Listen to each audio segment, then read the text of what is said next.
When Nathan Mercer received the letter informing him that his great-uncle Theodore had died, he felt nothing beyond mild curiosity. Theodore Mercer had always been a mystery, a recluse who lived alone in a crumbling Victorian house deep within the Pennsylvania woods. Theodore rarely attended family gatherings.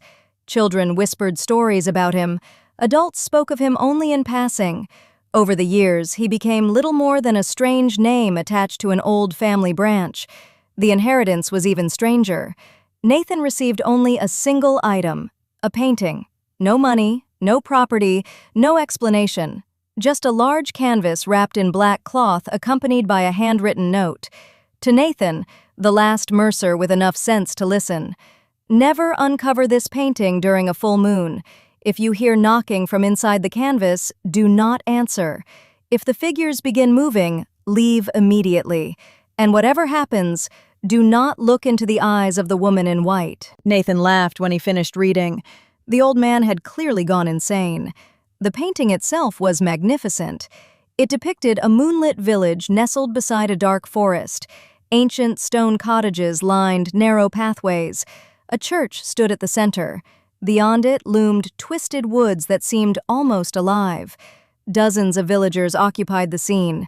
A butcher, a priest, children playing near a fountain, an old woman carrying a lantern, and standing near the church entrance was a woman dressed entirely in white. Her face was pale. Her eyes were painted with such detail they appeared almost real.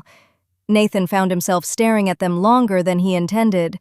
A strange chill crawled through him. He quickly looked away. "You're imagining things," he muttered. The painting went up in his living room. For 3 weeks, nothing happened. Then came the full moon. Nathan woke at 2:17 a.m. A sound had disturbed him.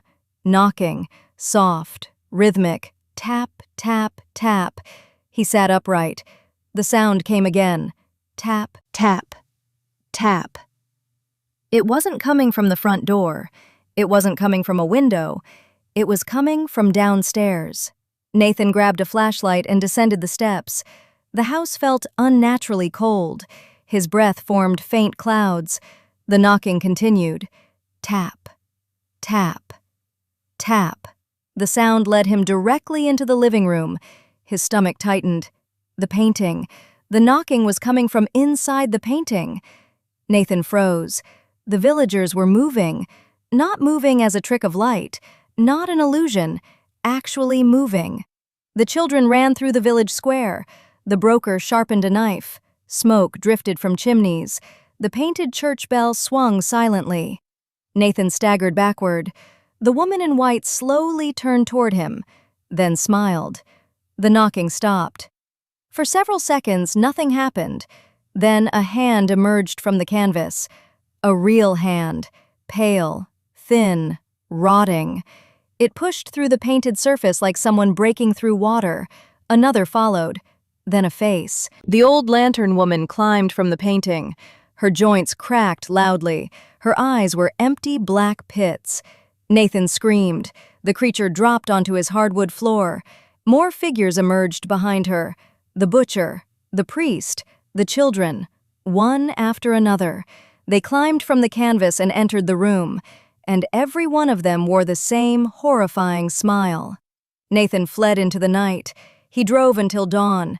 By morning, he had convinced himself exhaustion was responsible. Stress, lack of sleep, a nightmare. He returned home. The house was empty. No creatures, no evidence, nothing. Until he noticed the painting. There was an extra figure standing near the church. A man. He wore Nathan's neighbor's distinctive red jacket. Nathan hadn't noticed him before. That afternoon, he learned his neighbor had disappeared. No trace. No explanation. Gone. The next full moon claimed 3 more people, a jogger, a mail carrier, a teenage girl. All vanished. Each appeared inside the painting days later. Tiny painted figures frozen within the village. Nathan called police. No one believed him. Psychiatrists suggested grief-induced hallucinations. Friends stopped answering his calls.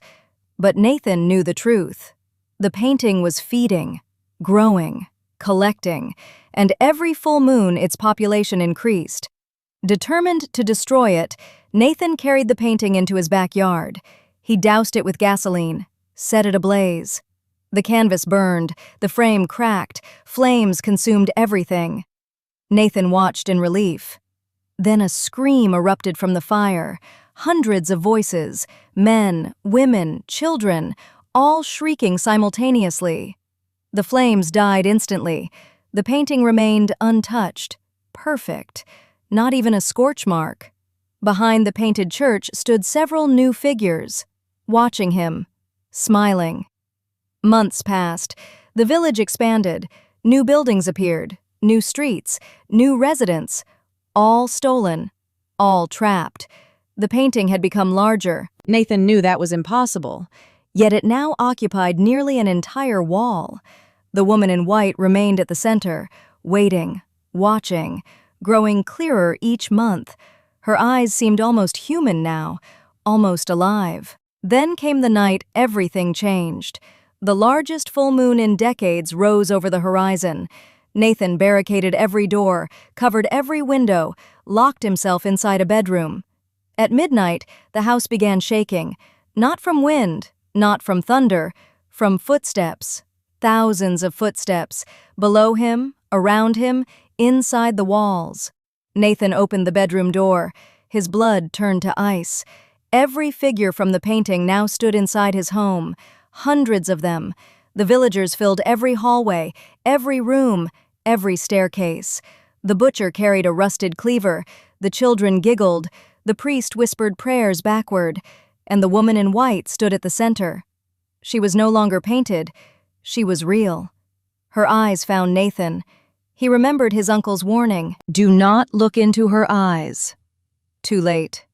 The moment he met her gaze, something grabbed his mind. His body froze, the room twisted, the house dissolved, the world stretched apart. Nathan felt himself falling, being pulled, dragged somewhere impossible. The villagers advanced, their smiles widening, their hands reaching. The last thing Nathan saw of the real world was moonlight pouring through a window. Then darkness swallowed him whole. The following morning, police arrived after neighbors reported screams. They found the house empty, no Nathan, no signs of struggle, only the painting. The village appeared peaceful, quiet, ordinary, yet one detail disturbed the officers.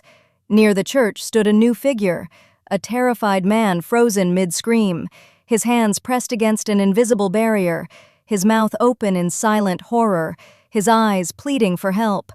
The brass nameplate on the frame had changed. It now read, "The Moonlit Canvas. Population, 1,247.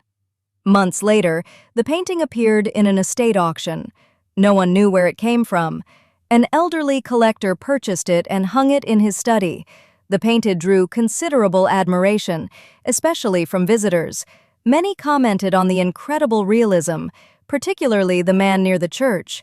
They swore his eyes moved, that he seemed desperate to tell them something, and every now and then, during a full moon, people passing the collector's house reported hearing a faint sound from inside, a desperate sound, a sound like someone pounding on glass, begging to be let out.